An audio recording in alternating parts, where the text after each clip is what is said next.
Welcome to Discourses by Shri Brahmachaitanya Maharaj Gondavalekar. Today, we'll explore the Mar-06 discourse on how to annihilate desire, where we delve into the pervasive nature of desire, the role of ego, and the transformative power of nama-smarana.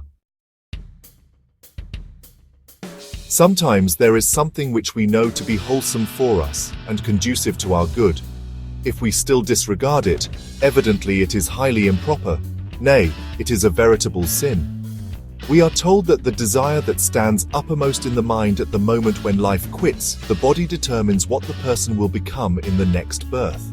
We are thus born in desire and die in desire, while during life all our actions are prompted by desire. Desire thus dominates and pervades our entire life. How then can we free ourselves from its clutches when it is part and parcel of our very being? What distinguishes man from all other classes of being is the faculty of discrimination between good and bad, wholesome and harmful. That we disregard the judgment of this faculty and continue to yield to the dictates of ego and desire is where we go wrong. The ego permeates our thought so thoroughly that we treat everything as made for us, belonging to us, and we continually talk of my wife, my children, my home, and so on without end. We pamper the ego so much that we expect everything and everybody to exist only to please us, which of course just cannot be. We expect all pleasure and only pleasure, no pain and no displeasure. We do this despite our knowledge and experience to the contrary, and do not hesitate to use fair means and foul to that end. This in turn fosters more and more desire, that is pride and ego. We must break this vicious circle by annihilating ego. This ego has so thoroughly diffused into our being and is so subtle in form that it needs an equally subtle and penetrating remedy. Nama is that remedy, peerless in subtlety and efficacy. It is closest to God, and yet we do not take to it with love and steadfastness.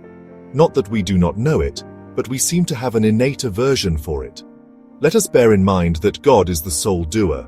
This ceaseless awareness is sure to eradicate ego. Therefore, let us take to Nama with determination and love.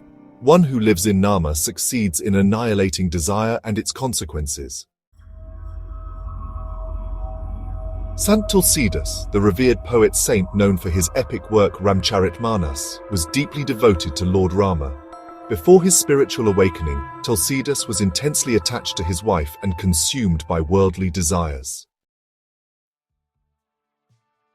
One night, when his wife went to visit her parents, Tulsidas couldn't bear the separation. Driven by desire and attachment, he crossed a river during a storm and climbed a rope made of snakes to reach his wife's home.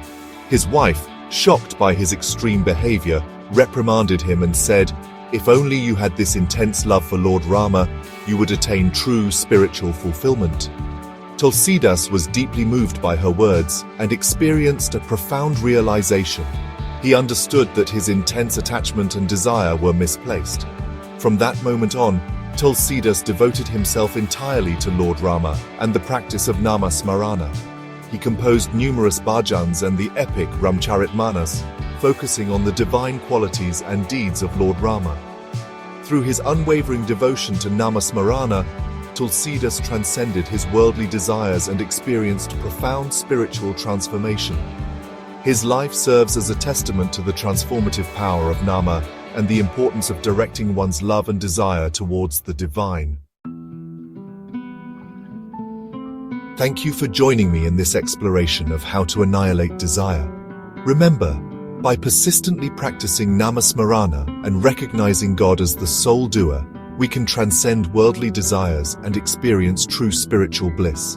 Embrace this practice with unwavering faith, and may it bring you peace and fulfillment in your journey. May Nama bring you peace, contentment, and divine connection in your journey.